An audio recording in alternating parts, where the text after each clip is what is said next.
the real Blair Witch incident. Now, have you guys in the chat seen the movie The Blair Witch? This came out mad long ago. If I had to guess, I'd say 2004, but maybe it's 2001. I don't know. Now I need to Google this shit. 1999? What the fuck? But yeah, it's basically a movie about found footage movies. And I believe it was one of the first of its kind. Now there's all these found footage movies like ripoffs, and I think this is the OG. So they're saying that this is the real Blair Witch, which the movie is about. Like, these guys are in the woods and there's like a witch in the woods and they die. So if this is about a witch, like, all right, let's go.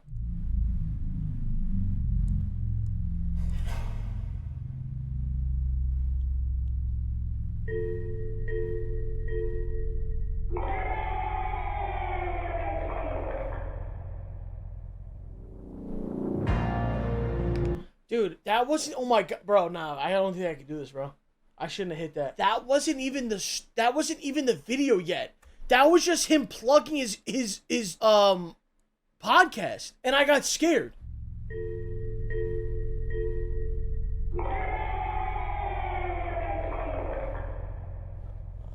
I'm locking my door. You were meant to see this. You were meant to see this. You were meant to see this. Run to the back door. Run to the back door. They're coming in. They're coming in. They're coming in. They're coming in. Lock the garage. Lock the garage. Go, go, go, go, go, go, go. They're coming. The window upstairs. The window upstairs. You left it.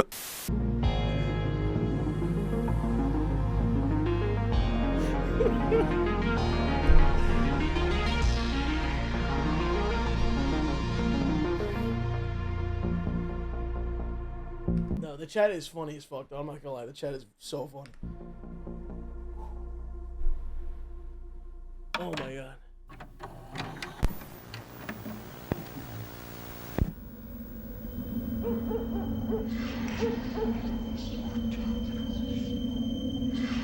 What is this about? Well, to be honest with you, this isn't really about anything. This is about us.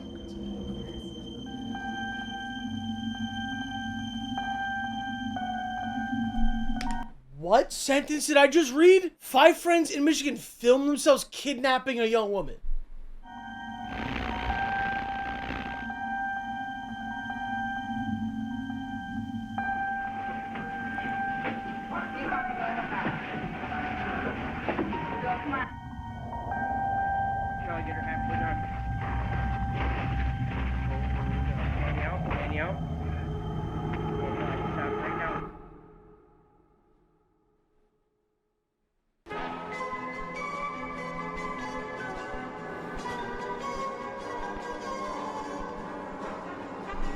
Nah, bro. I just know Nexpo is scared in that crib editing this shit late night, bro. I just know he is, bro. I just know he's a little fucking, like, freaked out. I know he is, dude. There's no way. I love these people. They're like, oh, dude, I love horror. There's no fucking way there's people running around the world that just love being scared and, like, and nothing scares them and freak. There's no fucking way that person exists, bro. No way that person exists. It's a late night. Unassuming.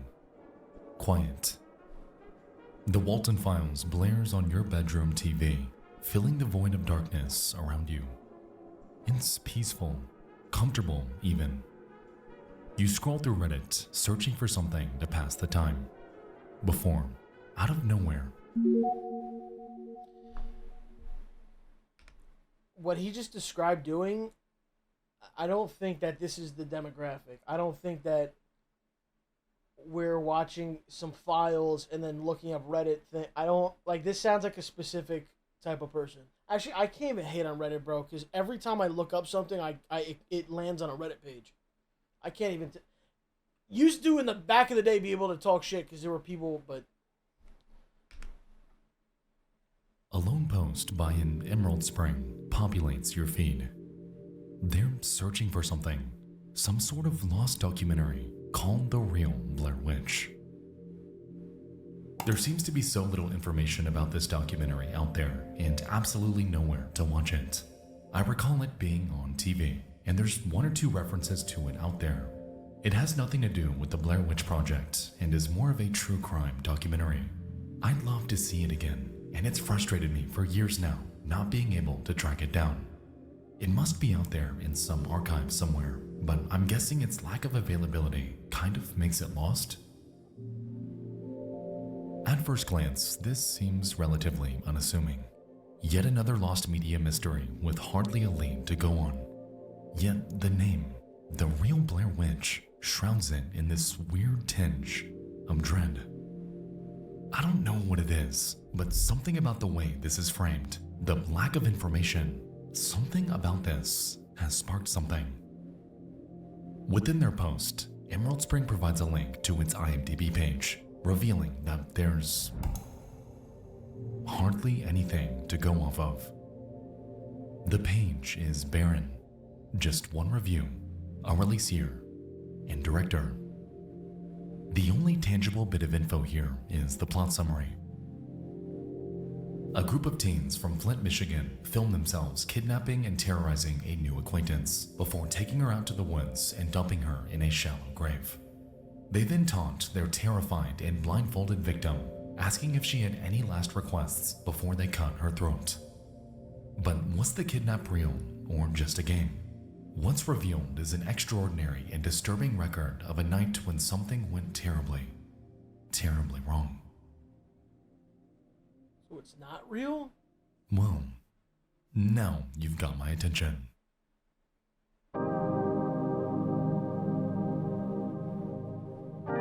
Bro, I'm about to hop on Jerkmate ranked in a second, bro, if this isn't real. I thought we were getting a real thing. Bro, I got leveling up to do, bro. I can't. This is like a waste if it's not real. With such a graphic, visceral description of such an inhumane crime, curiosity in this case took off on Reddit. Comment after comment poured in, expressing interest in tracking this footage down. Most believed in its existence, others not so much. Regardless, though, the common theme here was intrigue. The Blair Witch Project, back when it came out, was horrifying, and the implications of someone recreating this in real life to torment a very real person sounds like it's straight out of a nightmare. What in the world did Emerald Spring watch back then? What truly is this? Over the following weeks, whispers about the doc's existence would trickle in. Mentions in online articles. A trailer on a production company called Raw TV's own Vimeo page. But what really sent this mystery into the stratosphere was nearly an entire year later when a Redditor named Transbian8787 would chime in with the revelation that no one saw coming. The real Blair Witch, as it turned out, was very real.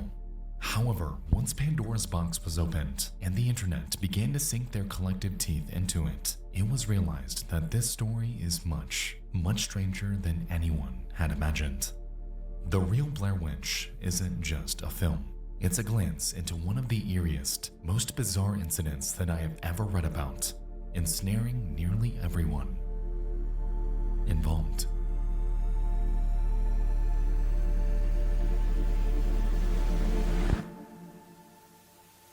So it is real? Ladies and gentlemen, in the event of an emergency, please walk to the nearest exit. Thank you.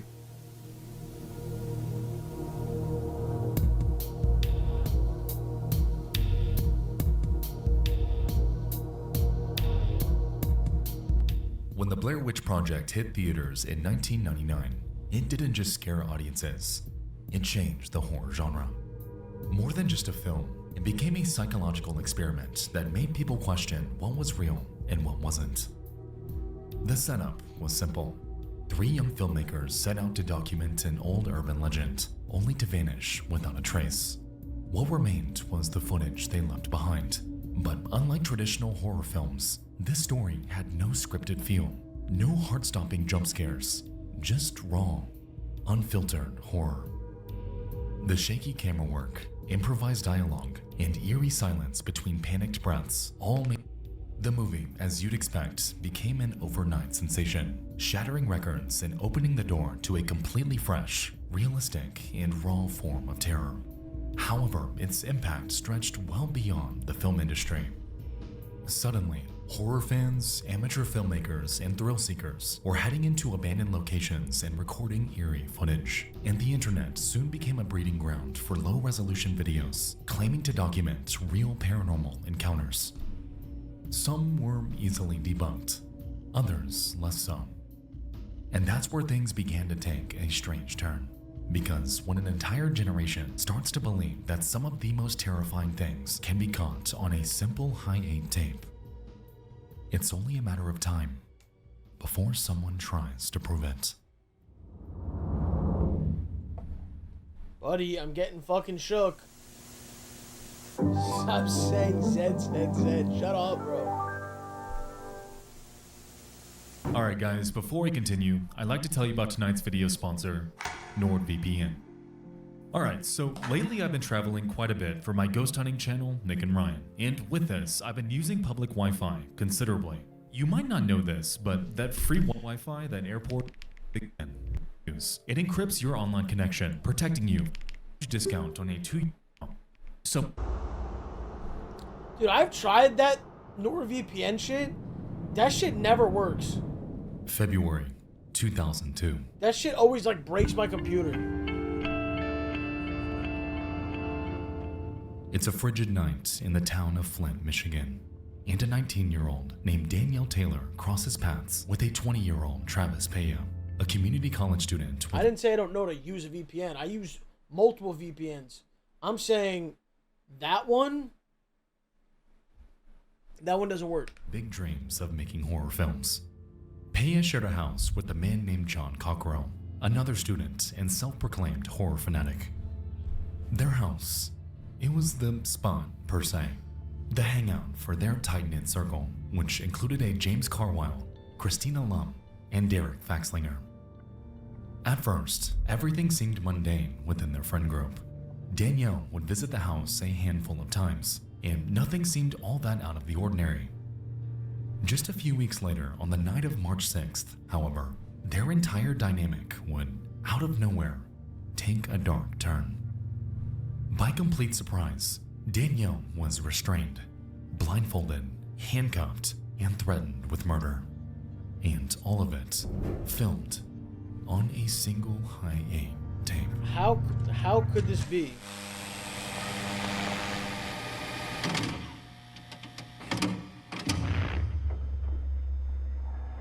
Say hello. Hi.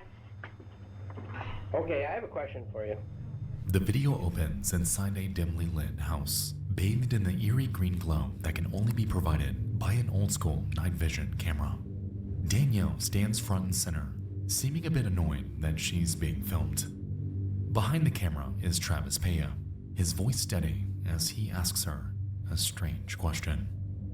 What would you say if you knew this was your last day on Earth? Danielle smirks, brushing off the question with a simple, "Fuck you." There's a heavy undercurrent of something else, though. Something unspoken. A shadow moves behind her. One of the men steps forward, revealing something in his hands. A blindfold, maybe a gag. And the mood shifts.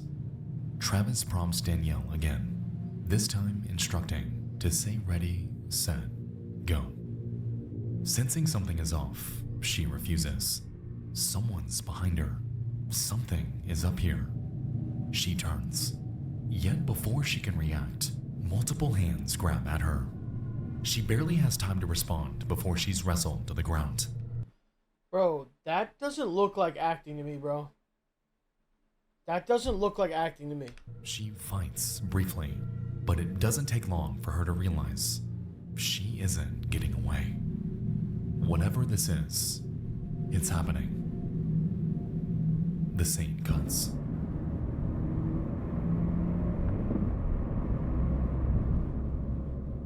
We find ourselves in a car.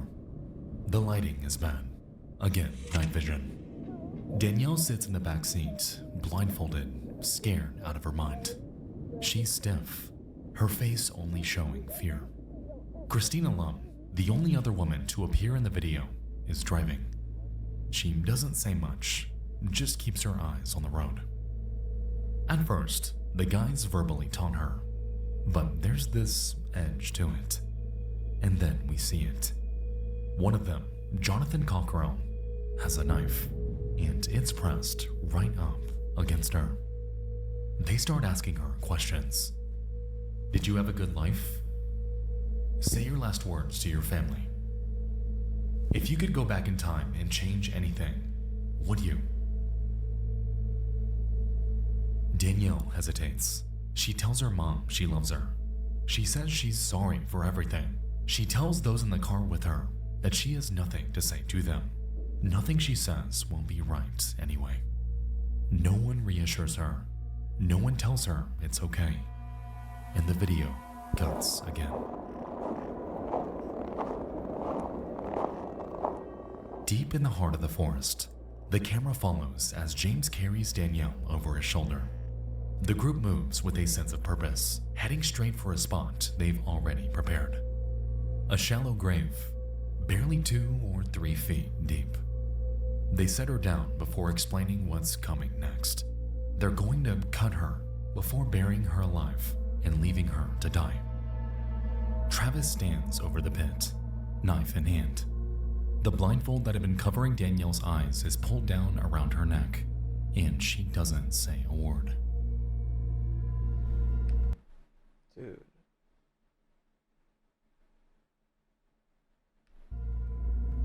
Following this, Travis kneels down, brings the blade right up to her, and then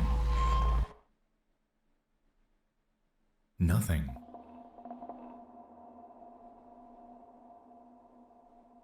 He never actually cuts her. He mimes the act of slashing Danielle's throat before she goes completely limp and pretends to be dead. Congratulations, you're dead. Welcome to the afterlife. Just like that, the entire mood shifts. The group starts laughing, giving each other pats on the back. Oh no. Oh no, did he actually... Oh no, what the fuck, bro? Did he accidentally cut? Oh nah. Oh nah, bro, wait. I'm so confused. Back over what they had just done. One by one, they turn to the camera, introducing themselves, explaining their roles in this so-called film. They even take bows, grinning the entire time. Danielle Taylor, as it turned out, wouldn't die that night. Contrary to the knife being held to her throat, contrary to her being tied up against her will, contrary to her being thrown haphazardly into a massive hole in the ground, this was nothing but a stunt. A prank for a movie. Funny, right?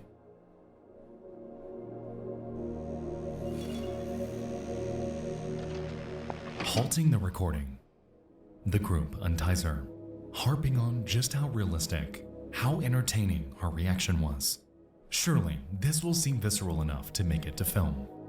Wait, she wasn't in on it. Nah, bro, this is the amount of twists and turns. This might be Nexpo's best video, bro. I'm not kidding. This is amazing storytelling. This was their big break, their escape from Flint, Michigan, after all.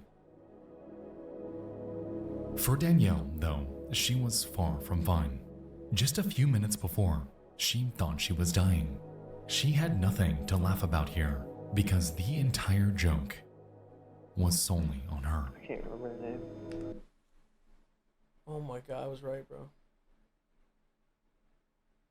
Like, imagine doing all this to just scare someone against their will, bro. Like, this is illegal. Like, they just filmed a fucking actual crime. Danielle. So far, it's been easy to follow Danielle's state of mind throughout this. A woman trapped by those she trusted, a victim of an inhumane prank.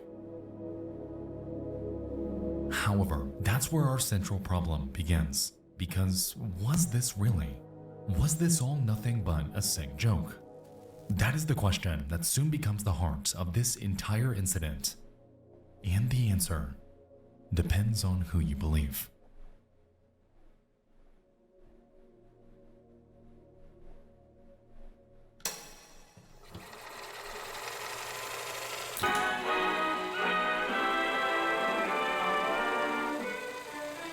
It looks like an ordinary day in the USA, but in the city of Flint, Michigan, all is excitement.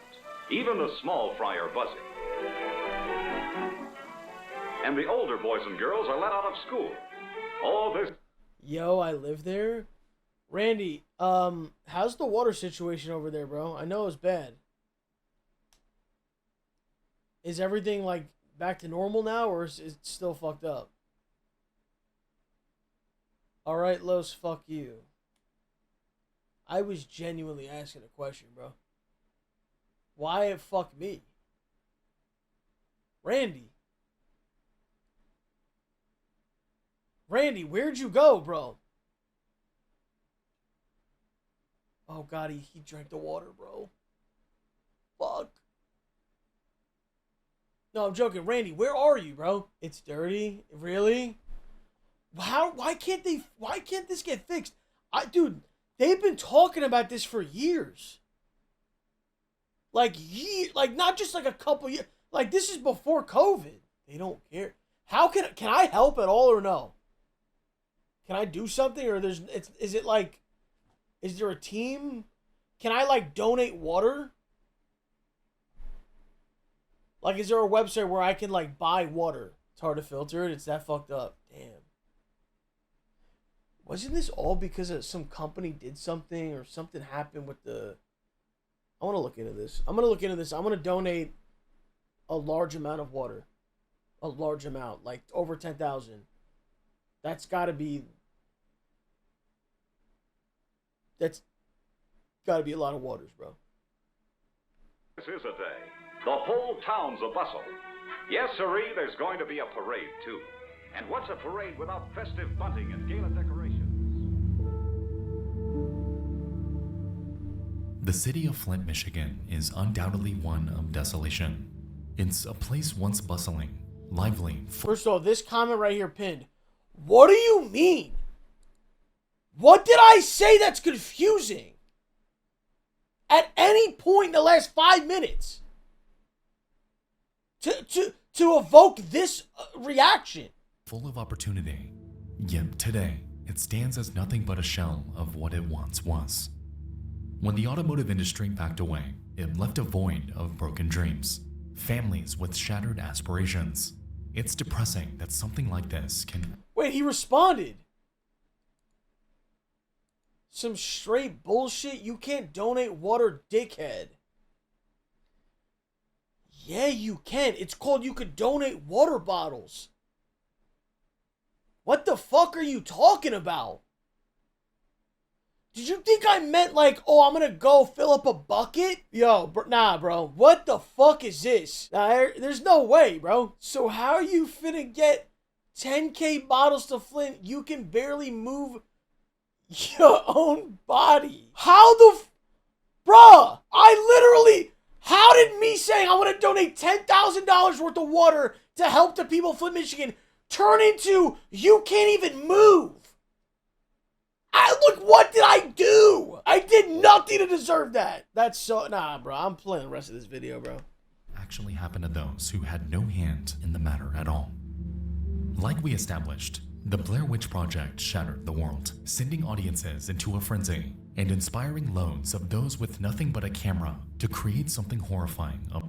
It takes physical attributes for that one, my boy. Stay in your lane and keep reacting.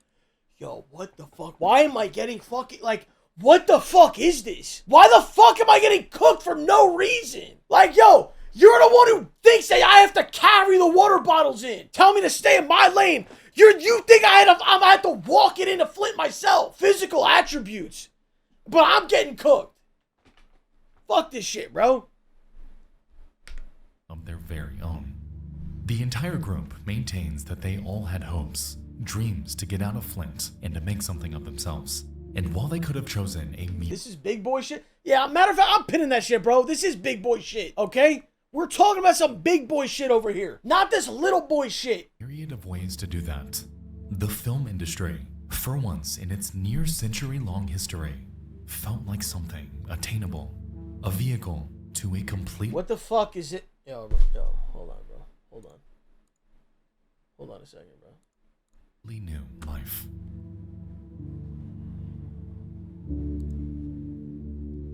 I forgot where we're at in the video.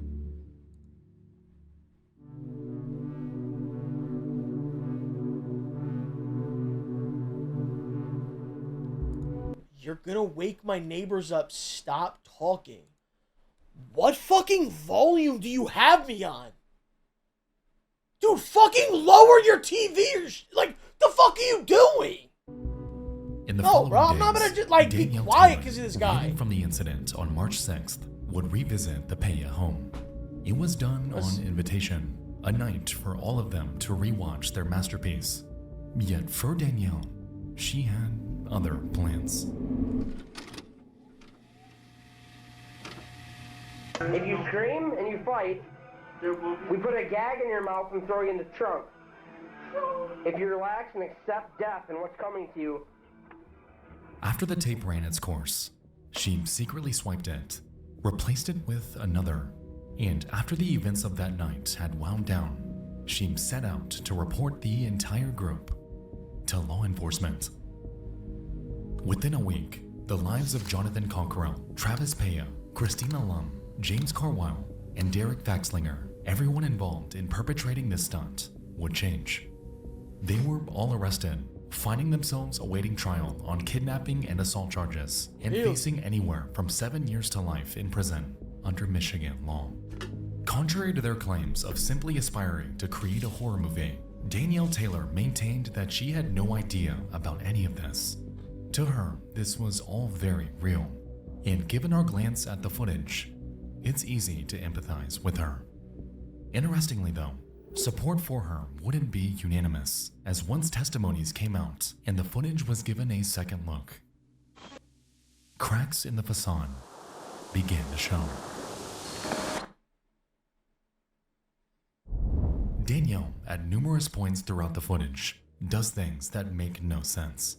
She scratches her nose. She inquires on if the rope is tight enough. And just minutes after she supposedly thought she was dying, she can be seen laughing alongside the group. I survived, and I'm freezing, and my arms hurt. If you move anymore, I swear to God, I'm using a blade to do this. Alright? So she might be lying.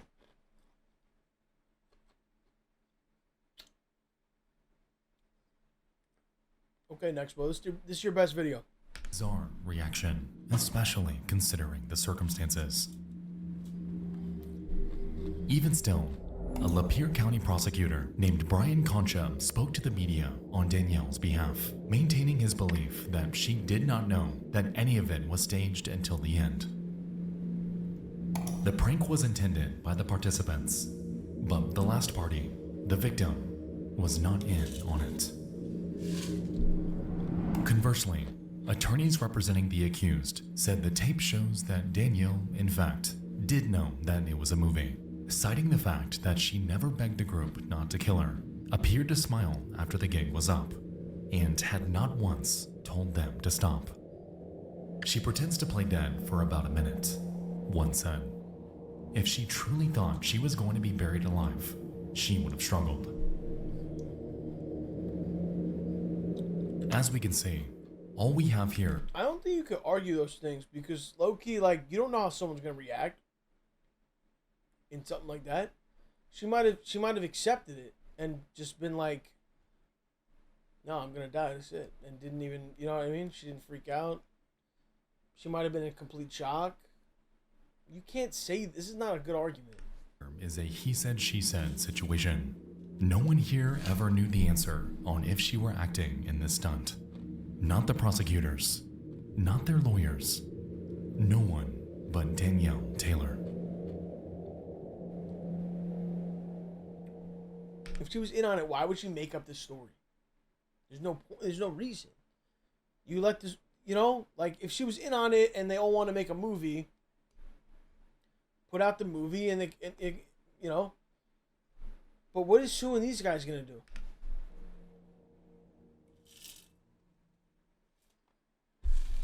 In the midst of an intense legal battle, Christina Lum had turned on her group of friends, accepting a plea bargain on a reduced charge of attempted felonious assault, and received a suspended 6-month sentence pending the completion of probation.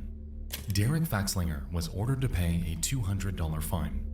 Jimmy Carwile received a 4-month sentence, while Peya and Cockrell got 8 months, all suspended sentences following the completion of probation.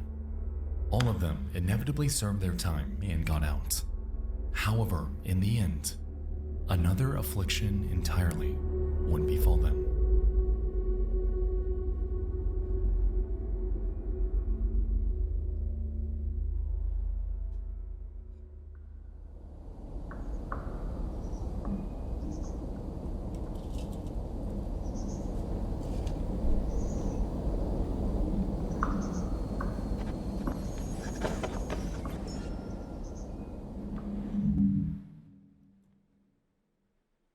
Travis Peya, the group's ringleader, passed away on Tuesday, April 18th, 2006. Derek Faxlinger passed away on Monday, February 12th, 2007. And Jonathan Cockrell lost his life on Wednesday, February 19th of 2014. All of them were less than 35 years old. Almost like a curse, 3 of the 4 men involved in the real Blair Witch incident had died before their lives could even get off the ground, and any information surrounding them, barren.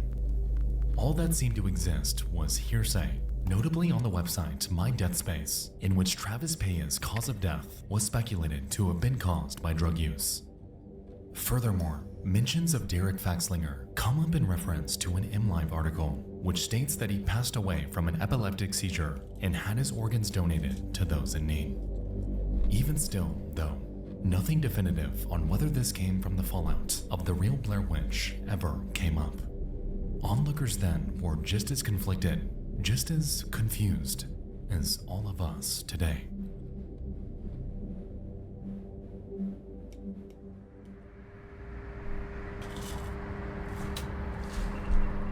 For a while, it seemed like this was the end to the real Blair Witch saga. A lost media legend turned criminal battle that resulted in the loss of 3 lives. However, an entire year after the original Reddit post was made, a user named Beef Brothel emerged out of seemingly nowhere, shedding light on the deaths of their supposed friends. Derek, John, and Trav have all passed away. Derek had a seizure in the shower and sadly passed from that. His organs were donated and saved quite a few people. He was an extremely kind person and gave great hugs. Travis had a terrible tooth infection, and I'm not sure if that was the cause, but it was a contributing factor in his death. John was depressed, I can't deny that. His mother died and they were quite close, so his partying ramped up during the period after her passing. Another friend was with him that night. They were celebrating his new apartment, and it was simply an accidental overdose. He was one of my best friends, and I'm still angry at him for being so careless, especially because things were moving in such a positive direction for him. None of their deaths were because of the pressure of the case. Jim and I still talk occasionally, but he moved to another state and lives a private life. He's a good man, and I think he was affected the most by this situation. The girl apologized to them after the fact and insisted that she never wanted any of this to happen. She was known to our graduating class as a notorious exaggerator before any of this ever happened, so there's that. Plus, she was young and was being told by a lot of authority figures that she had to go along with this prosecution. She claimed after the fact that she believed taking the video from the house would prove that it was just a joke and everyone would just get off the hook. She didn't realize that John was pausing the recording between shots. Part of me thinks she initially enjoyed the initial attention, but it spiraled way out of control. If I didn't know, these guys participated in these types of pranks on all of our friends weekly, made a dozen backyard horror films with them, spent all of my free time with them for years. I would think they were psychos too. That's just not the case. Jackass and Blair Witch were huge at this time, so it was kind of a mashup of the two genres to them. We all knew that if you went to Rancho, you could get pranked. It's just how things were. They did almost the exact thing to another friend a week or two before, and she was the one who suggested that they film it next time. Unfortunate. This was a devastating time for our group of friends, their families, and their loved ones. Visiting them in jail was bonkers. I'll never forget how sad they all looked and how many people came to see them. Everyone knew that they did not do this maliciously, except the prosecutor, and he was a real asshole. Long story short, it was a prank, and everyone except the law knew that.